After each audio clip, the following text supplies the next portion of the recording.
Welcome to The Coherent Life. I'm Ty. We're going to kick back and talk about survival mode, coherence, and creating your life on purpose through real conversations about things like relationships, money, health, and the patterns that keep repeating in everyday life.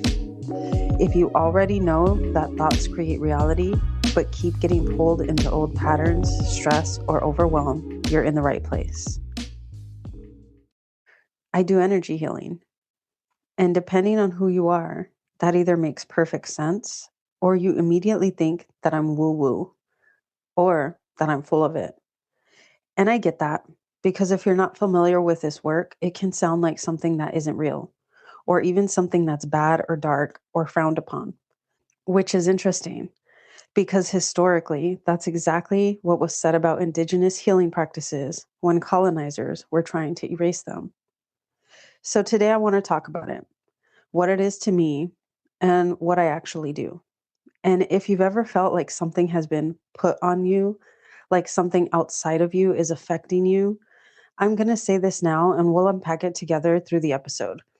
It's not a curse, it's what you've been carrying.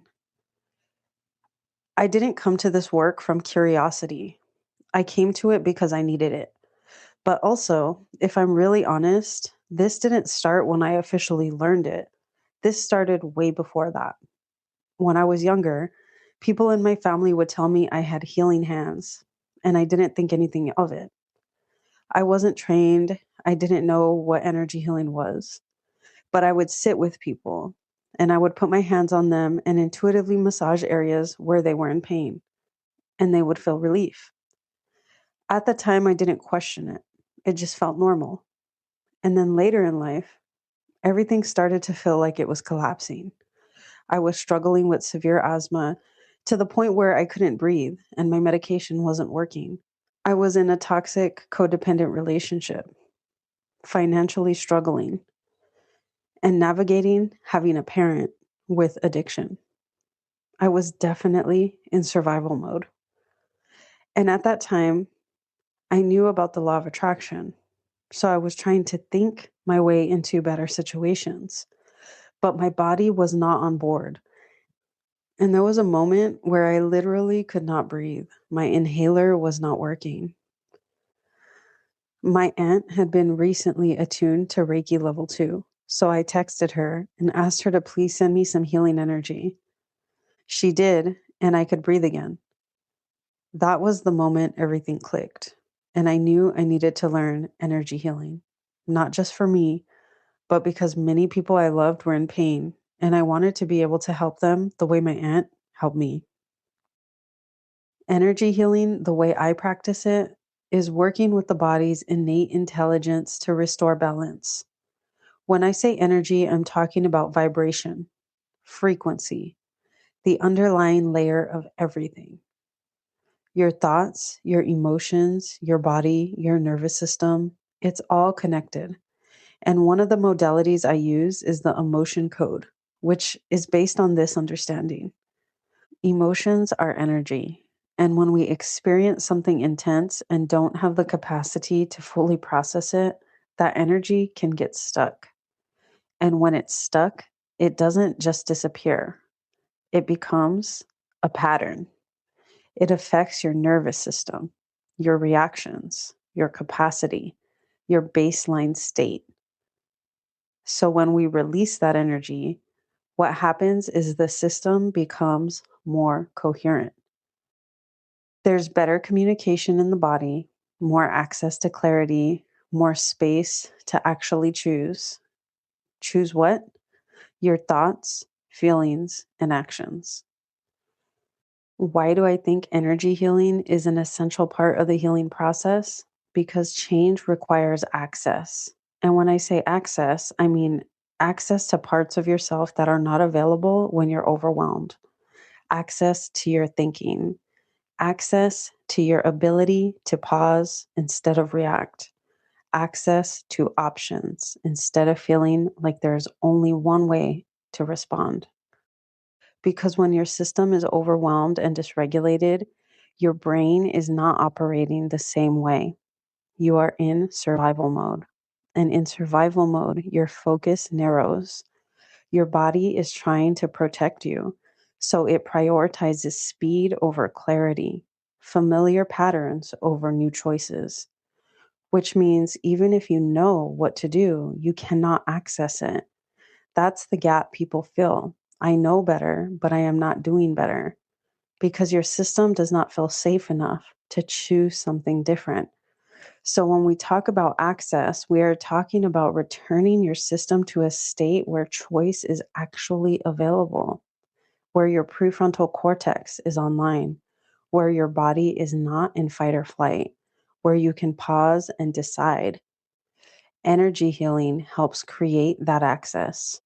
By releasing what is stored, your system settles. And when your system settles, you get your options back. As a shaman, something I see a lot is people come to me thinking something external is happening to them. They think they're cursed. They think they have a spiritual attachment.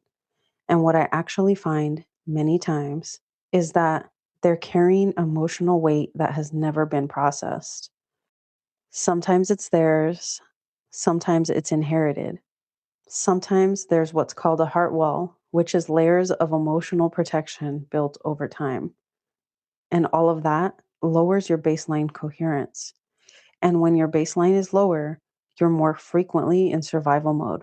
So you feel more stuck, more reactive, more vulnerable. And it can feel like something is happening to you when really it's something you've been carrying around in your body. Recently, I had a client come to me thinking someone close to them put a curse on them. And when someone comes to me with that, this is where my psychic work comes in. So I can tune in and ask their guides what's really going on. And if there are any attachments, we clear those. But most commonly, it's not a curse, it's what they've been carrying. In this case, it was emotional baggage, trapped emotions, inherited trapped emotions, and a heart wall. All of that had been building over time. And those trapped emotions became burdensome. And they also became more vulnerable points because a curse doesn't work against someone who does not give consent. Free will is the name of the game. So you have to believe in a curse's ability to harm you and give consent to it affecting you. But if you have a lot of trapped emotions, your frequency is lower. You become more vulnerable to what people would call negative forces. So, what felt like something external was actually something internal that hadn't been processed. And as we released that, they felt noticeably different, lighter. They said it was hard to describe, but they no longer felt affected by what they thought was a curse. And that's something I see a lot. People think that something has been put on them when really it's emotional baggage they've been carrying. And that baggage doesn't just show up emotionally, it can show up physically too. Another example, I worked with someone who had a recurring ankle injury for years. And after several sessions, they texted me and said they danced for 3 days. 3 days, and their ankle felt great. Something they had been wanting to do, but were afraid of re injuring themselves. This is what happens when systems shift. And this is where my work is different because this is not just energy healing. This is where it connects to stop, drop, create coherence. When you release trapped emotions, you create more capacity. You move out of fight or flight more easily. And now you actually have access to your thinking again. Your prefrontal cortex comes back online. And now mindset coaching works better. Now you can choose different thoughts, different actions, and different results. If you only release energy but keep thinking the same thoughts, you'll still get pulled back into the same patterns. That's why I combine both, because releasing trapped emotions creates capacity, but what you do with that capacity matters. So we're not just creating relief, we're creating change. We release what's been stored in the body, and then we look at how you're thinking, how you're responding, and what you're choosing. So you're not just feeling better, you're actually living differently. And we keep working together until your patterns change, your responses change, and your results change. If any of you are still listening that might think this sounds woo woo, this is ancient knowledge. It has been practiced long before it was dismissed and stigmatized. Something else people new to energy work often ask is, how does this work over the phone or at a distance? Everything is energy, and intention directs energy. Sometimes people ask, what if I don't feel anything? That's okay. You don't need to feel something in the moment for there to be a shift. Stay open, watch your life, and see what happens. This question comes up a lot too. Do I have to believe in it? Belief is important in any endeavor because what you believe you achieve. But consent is more important than belief in this case. If you consent to the energy healing, you're at least open to it. Belief can grow from there. Before this work, people often believe something is wrong, something that they don't quite understand. After this work, they start to see something different. Nothing has gone wrong, and they have the ability to respond, to choose, to be who they want to be in any situation. And this is where it connects to everything I teach. You are creator in a real, grounded way, moment by moment, through what you choose to think, feel, and do. Right now, I'm offering sliding scale emotion code sessions. If you've been feeling heavy, stuck, or like things are harder than they need to be, there's likely something you have been carrying, and you don't have to keep carrying it. Because the cost of not doing this work is staying in the same patterns, the same cycles, and carrying the same weight. So the next step is simple. Book an energy healing session at shamantaima.com. I'll also link my calendar in the show notes.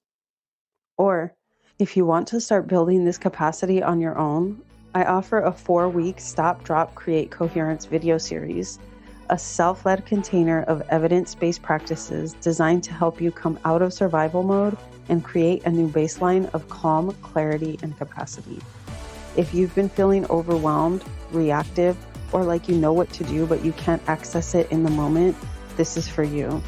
Each weekly session is 30 minutes, simple and designed to work with your real life. Inside, you'll learn how to regulate your nervous system on purpose, think more clearly, and respond to your life in a way that actually moves things forward for you. You can find it at shamantaima.com under the Stop, Drop, Create Coherence tab. That's SHAMANTAIMA.com under the Stop, Drop, Create Coherence tab.